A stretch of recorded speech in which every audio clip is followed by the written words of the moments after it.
In a downtown Los Angeles courtroom this week, a prosecutor read a text message out loud. It was sent by a 13-year-old girl. In it, she told the man she was involved with that she'd just had an abortion and that she'd done it for him. He was sitting a few feet away in an orange jail jumpsuit when those words were read into the record. Witnesses in that courtroom, and the officer who's known him since before his arrest, have said the same thing about how he reacted. He didn't. No flinch. No visible response of any kind. That's not editorializing. That's testimony, on the record, from a sheriff's deputy who was in the room. This is the preliminary hearing in the case of the state of California versus David Anthony Burke, the 21-year-old musician known professionally as D4VD, charged with the murder of 14-year-old Celeste Rivas Hernandez. Over 4 days this week, evidence was presented in open court for the first time. Not sealed documents, not summarized allegations relayed secondhand by anonymous sources. Actual witnesses, actual forensic testimony, actual records, under oath, in front of a judge. We're going to walk through what was actually presented, day by day, what's now confirmed on the record, what the defense has managed to push back on, and what still has to happen before this case reaches a trial. One thing needs to be said clearly, up front, and held onto for the entire length of this video. David Burke has pleaded not guilty. He has not been convicted of anything. Everything you're about to hear describes testimony and evidence presented at a preliminary hearing, a stage in the process specifically designed to test whether there's enough evidence for a trial to happen at all. It is not a trial. It does not determine guilt. We're going to keep that distinction in view throughout, even in the places where the evidence described is genuinely overwhelming, because that distinction is the whole point of due process, and it doesn't stop applying just because a case is disturbing. Let's open the file. David Anthony Burke was born in New York and raised in Houston, Texas. Like a lot of young producers of his generation, he didn't come up through a label system or a music school. He came up through a bedroom setup and an internet connection. As a teenager, he was making short instrumental tracks and uploading them to accompany Fortnite montage videos, the kind of low-stakes, high-volume content creation that thousands of teenagers were doing at the same time, most of whom never went anywhere with it. He did. In 2022, a song called Romantic Homicide, moody, lo-fi, emotionally raw, in the specific way that resonated with a very online, very young fan base, went viral on TikTok, and then everywhere else. It would go on to accumulate hundreds of millions of streams. That kind of velocity doesn't happen slowly. It happens in weeks, and then the industry shows up. He signed to Darkroom/Interscope, reportedly for an advance in the neighborhood of $600,000. Over the following 2 years, he built out a genuine career, an EP, festival slots, a rapidly growing audience of mostly teenage and young adult fans who related to the confessional, heartbroken quality of his songwriting. By 2025, financial testimony introduced at this hearing would put his gross career earnings across recording, publishing, and merchandise somewhere between $10 and $12 million. He had a debut studio album finished and scheduled for release on April 25, 2025, and a world tour booked behind it. That's the version of David Burke that existed publicly, successful, young, ascending, a face that Gen Z fans had built a real emotional relationship with through his music. It is not the version of him this hearing has spent 4 days establishing under oath. He was arrested on April 16, 2026, almost exactly 1 year after prosecutors allege Celeste died, and charged with first-degree murder, with special circumstances, continuous sexual abuse of a child under 14, and unlawful mutilation of human remains. He has pleaded not guilty to all three. Before we go further into the case against him, it matters that we don't let her become a footnote to it. That happens constantly in cases like this.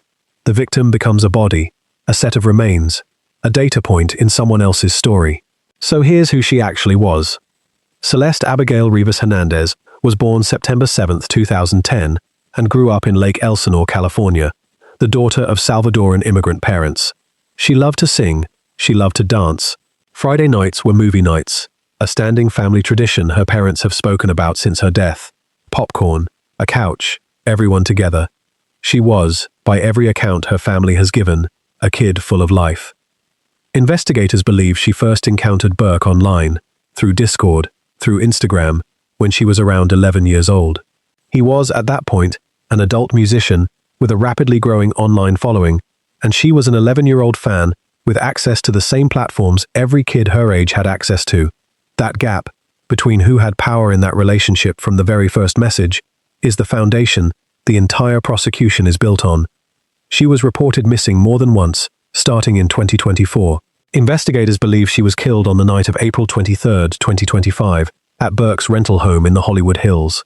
Her remains weren't discovered until September 8, 2025, one day after what would have been her 15th birthday, inside the front trunk of a Tesla registered to Burke, sitting in a Los Angeles tow yard. She never got to turn 15. The preliminary hearing opened on July 21, 2026, before Judge Charlene Almeida, who alone will decide whether probable cause exists to send this case to trial. There is no jury at this stage. That's an important structural point to understand about preliminary hearings generally. They exist to answer one narrow legal question. Is there enough evidence that a reasonable person could conclude a crime was committed, and this defendant likely committed it? That threshold is deliberately much lower than beyond a reasonable doubt, which is the standard a jury would eventually need to meet at an actual trial. A finding of probable cause here is common. It is not, in any legal sense, a conviction, and it shouldn't be reported or understood as one. With that established, here's what actually happened over 4 days. Prosecutors opened with a piece of evidence that predates Celeste's death by more than a year, a Los Angeles County Sheriff's body camera recording from February 2024. It shows Burke at the front door of his home, speaking with a deputy who'd come to conduct a welfare check after Celeste, then 13 years old, had been reported missing, with her phone records tracing directly back to him. In that video, Burke tells the deputy he'd only met Celeste once in person, that they'd connected through social media, and that she had told him she was 18. That's a claim worth sitting with for a second, because the timeline the prosecution has since built directly contradicts it. According to the deputy's testimony, Burke was calm and nonchalant throughout the entire exchange. No visible anxiety. Nothing that suggested he understood he might be in serious legal jeopardy. Prosecutors allege that by the time this welfare check happened, a sexual relationship between a grown man and a 13-year-old girl had already been ongoing for months, and that message records eventually recovered from Burke's phone stretch back to when Celeste was 11 years old. Day 1 also covered what happened during Burke's booking process, following his arrest in April 2026. Jail intake staff documented several tattoos on his body, including one that hadn't previously been identified by law enforcement, the name Celeste, in faint red ink, on his left ring finger. Testimony established that Celeste had a matching tattoo on her own ring finger, bearing his name. And then came the detail that turns a tattoo from a sentimental footnote into forensic evidence. When Celeste's remains were recovered, her ring finger and pinky finger were missing from her hand. Prosecutors are alleging, directly, that those fingers were removed specifically to eliminate that tattoo as physical evidence tying her identity to his. If that allegation holds up, it reframes the mutilation charge entirely, not as an act of panic, but as a targeted attempt to destroy a specific, identifiable piece of evidence. Day 1 closed on the financial picture. A staffer from Burke's record label testified that he had earned more than $7 million from his record deal alone before his arrest. A former financial manager put his total gross earnings, across recording, publishing and merchandise, between $10 and $11.5 million from 2023 through 2025. Why does a jury eventually need to hear about record deal money in a murder case? Because prosecutors are building a motive argument, and the argument is specifically about timing. His debut album was 48 hours from release, on the night Celeste is believed to have died. A world tour was months away, and testimony introduced later in the hearing would establish that Celeste had been telling people close to her that she wanted out of the relationship, and that she might make it public. Celeste's parents were present in the courtroom for all of Day 1. They would remain present for nearly the entire hearing. Day 2 moved from testimony about relationships and finances into the physical scene itself, Burke's Hollywood Hills garage, searched by Lapton under warrant in September 2025, shortly after Celeste's remains were discovered. Lapped criminalist Lauren Wallace took the stand and described what investigators found: rubber floor mats, a rowing machine, a green tarp, and a Tesla charger plug, all bearing apparent reddish staining. She testified that she used a luminol-based reagent, a standard field test for the possible presence of blood, on these items, and that the mats reacted strongly under that testing. It's worth pausing here to explain, plainly, what that kind of test can and can't tell you. because it becomes relevant to how the defense handled it. A luminol reaction is a presumptive indicator. It tells investigators, this could be blood, and it's worth sending to a lab. It does not, on its own, conclusively confirm blood, and it definitely doesn't identify whose blood it might be. That's what full laboratory DNA analysis is for, and that analysis would come later in the hearing. Investigators also recovered an inflatable pool from the garage, the kind of cheap plastic kiddie pool sold at any big box store, with multiple linear cuts running through the plastic, the kind of damage consistent with a blade being drawn through it. The prosecution's working theory, laid out incrementally across several days of testimony, is that this pool was used to contain blood during the dismemberment of Celeste's body, and that plastic fragments from it later turned up embedded inside her remains. This is where defense attorney Blair Burke did some of her most substantive work in the entire hearing. On cross-examination, she got Wallace to confirm, directly, that field testing alone could not conclusively identify the staining as blood, that a full lab workup would be required to say that with certainty. She also established several gaps in how the scene was processed. The body bag containing Celeste's remains wasn't preserved in full as evidence.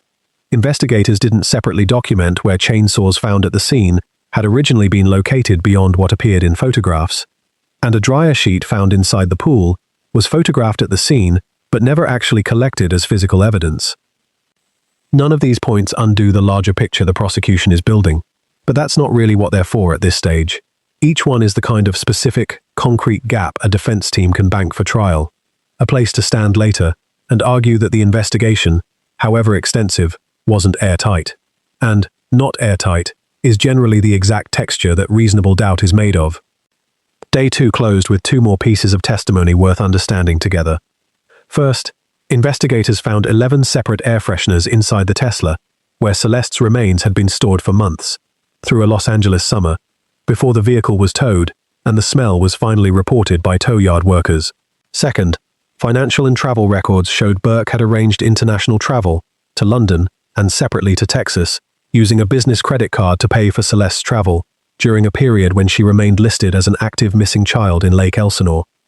If Day 2 left room for ambiguity, Day 3 largely closed it. This was the day the hearing moved from circumstantial patterns into hard forensic certainty. Lapped criminalist Samantha Tosh testified about the DNA analysis performed on the garage evidence, the mats, the rowing machine, the tarp, the charger plug. Her conclusion, stated under oath, the DNA recovered from those items was 1 septillion times more likely to have originated from Celeste Rivas Hernandez than from an unrelated, random individual. It's worth taking a second to actually register that number, because septillion isn't a word most of us use in daily conversation. A septillion is a 1, followed by 24 zeros. In practical, plain English terms, that statistic isn't probably her blood. It's about as close to scientific certainty as forensic DNA analysis is capable of producing. Whatever room the field testing limitations left open on Day 2 effectively closes here. The lab didn't just confirm it was blood. It confirmed whose. Alongside the DNA, prosecutors introduced cell phone location data and Tesla's own onboard GPS telemetry, 2 entirely independent systems, run by 2 entirely different companies, neither of which has any reason to be wrong in the same way at the same moment. Together, they placed both Burke's phone and his vehicle in a remote area of Santa Barbara County on 3 separate occasions after the night prosecutors believe Celeste died. One of those 3 trips was on the night in question itself, the early hours of April 24, 2025. During that trip, phone records show an outgoing call placed from Burke's number to Celeste's number, while both devices were already located in that same remote area, not before, not after, but while both phones were already there. The vehicle returned to Los Angeles by 7 a.m., in time for Burke to make a scheduled radio interview promoting his upcoming album release, which was 2 days out. 2 additional trips followed to that same stretch of highway in the weeks after, including one where Tesla's own charging records placed the vehicle at a stop, near the location where a roadside worker would later recover Celeste's ID card.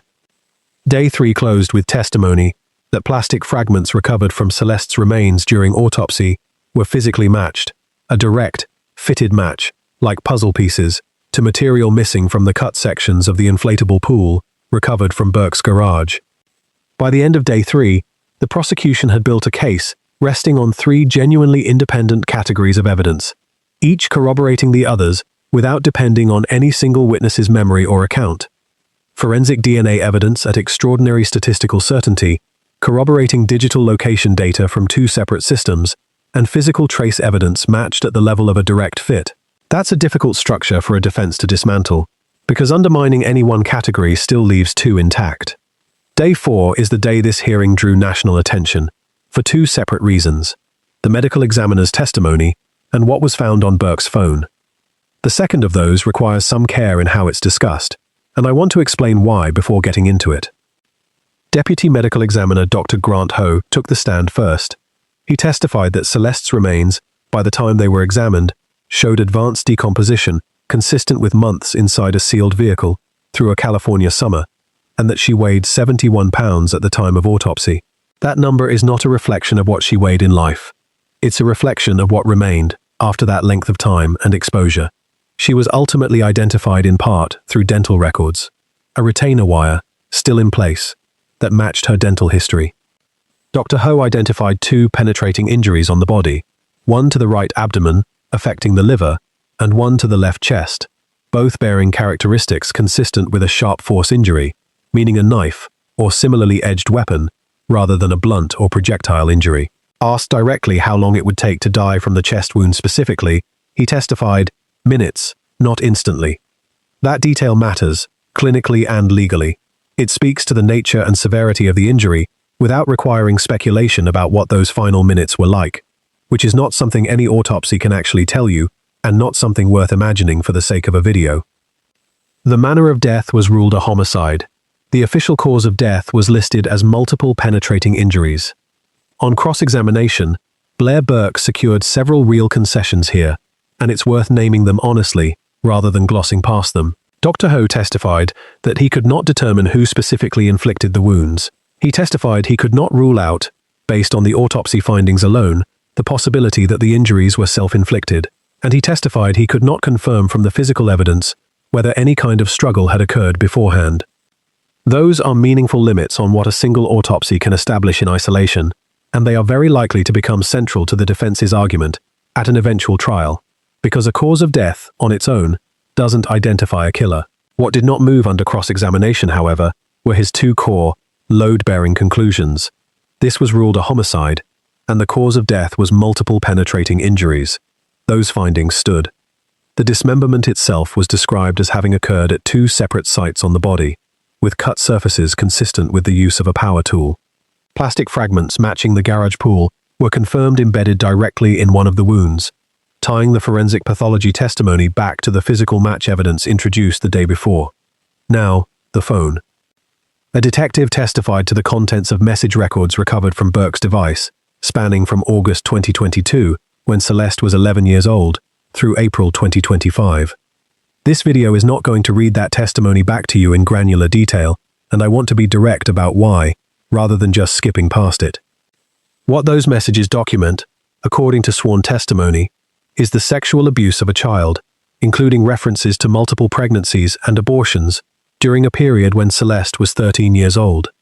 The fact that this occurred, and its legal weight in establishing the continuous sexual abuse charge, matters enormously to understanding this case. The specific content of those messages doesn't need to be reproduced in detail to make that point, and reproducing it wouldn't add anything except spectacle. That's a line worth holding, even in coverage of a case this serious. Maybe especially in coverage of a case this serious. What matters, structurally, is how prosecutors are using this evidence to establish both the continuous sexual abuse charge directly and to build a timeline and motive for the murder charge itself. Specifically, testimony that in the weeks before her death, Celeste had begun telling people close to her that she wanted to end the relationship and that she was considering going public with it. Photographs recovered from Burke's phone were also referenced in testimony, including images the court noted could not be displayed publicly, consistent with standard legal protocols around material involving a minor. Celeste's parents, who had remained in the courtroom through the autopsy testimony and the forensic evidence over the preceding 3 days, left the room during this specific portion of the hearing. And across all 4 days, through the DNA statistics, through the GPS corroboration, through the medical examiner's ruling, through the phone records, testimony from officers and courtroom observers consistently described the same thing, Burke showing no visible reaction to any of it. It would be easy, watching a hearing like this from the outside, to write off Blair Burke's cross-examinations as simple denial in the face of overwhelming evidence. That undersells both what a preliminary hearing is legally for and what a competent defense attorney is required to do at this stage, regardless of how damaging the evidence looks from the gallery. Her strategy across 4 days breaks down into a few consistent, identifiable threads. The first is medical uncertainty. Every concession she secured from Dr. Ho, that he cannot say who caused the wounds, cannot rule out self-infliction, cannot confirm whether a struggle occurred, chips directly at the standard that will eventually matter most: guilt beyond a reasonable doubt at trial. It doesn't undo the DNA evidence or the GPS corroboration. It isn't meant to. It's laying the groundwork for a future argument that a cause of death, established with certainty, still doesn't by itself prove who is responsible for causing it. The second thread is investigative process. The unpreserved body bag, the undocumented original location of the chainsaws, the uncollected dryer sheet, the field test that couldn't, on its own, conclusively confirm blood before the lab did. None of these are individually case-breaking. Together, they become a running theme for a future trial argument, that even a large, well-resourced investigation had specific, documentable gaps, and that those gaps deserve weight. Burke's legal team released a statement after his arrest, stating plainly that the evidence would show he did not murder Celeste Rivas Hernandez and was not the cause of her death. That position has not changed across 4 days of hearing testimony that included DNA evidence at 1 in a septillion certainty and a ruled homicide. Legal analysts covering the hearing, including former federal prosecutors speaking to reporters outside the courthouse, have generally said they expect the judge to find probable cause, given how low that specific bar actually is at this stage of the process. But they've also noted, consistently, that a hearing like this hands a defense team something genuinely valuable, regardless of outcome: an early, detailed preview of the prosecution's entire case, and the chance to cross-examine every key witness well ahead of any eventual trial. Nothing about that opportunity is wasted, just because it doesn't change Day 4's headline evidence. Celeste's parents attended nearly every day of this hearing. They sat through testimony about how their daughter died, about the state of her remains after months in a sealed vehicle, about DNA evidence built from her own blood, about a 2-year-old body camera recording of the man now charged with her murder, calmly lying to a deputy about knowing she was a child. They left the room only once, during the portion of testimony covering photographic evidence of a sexual nature. Reporters present in the courtroom described a moment during the presentation of graphic evidence where a spectator had to fan Celeste's mother because it appeared she might faint. The family's attorney, Patrick Steinfeld, spoke to reporters outside the courthouse during the hearing. He described the family as private people doing the best they can under circumstances no parent should have to face. He said they'd expressed appreciation for the work of the prosecuting attorney. He said Celeste was a beautiful girl, full of life, who brought love and joy into her family's home. And he said, plainly, that the family now carries a hole in their heart that will never be replaced. It's worth stepping back and understanding that this 4-day hearing is the product of well over a year of investigative work, most of it happening quietly, long before any of this became public. Celeste was first reported missing in early 2024, at age 13. Investigators traced phone records connecting her to Burke. He was questioned and denied knowing her real age. She returned home briefly, then went missing again months later, with reports placing her traveling to Las Vegas, London, and Texas alongside Burke during that period, all while active missing person notices for her remained open in Lake Elsinore. By early 2025, according to testimony and subsequent reporting, the relationship had reportedly begun to fracture. Celeste had told at least one person close to her that she was pregnant and was considering leaving. On April 23, 2025, with Burke's album 2 days from release, prosecutors allege he arranged transportation for Celeste to travel roughly 80 miles from Lake Elsinore to his Hollywood Hills home. Investigators believe she died there that night. Her remains weren't discovered until September, when workers at a tow yard reported an odor coming from the impounded Tesla. The investigation that followed reportedly involved roughly 50 separate search warrants and a grand jury process spanning more than a dozen days, including testimony from people in Burke's personal and professional circle.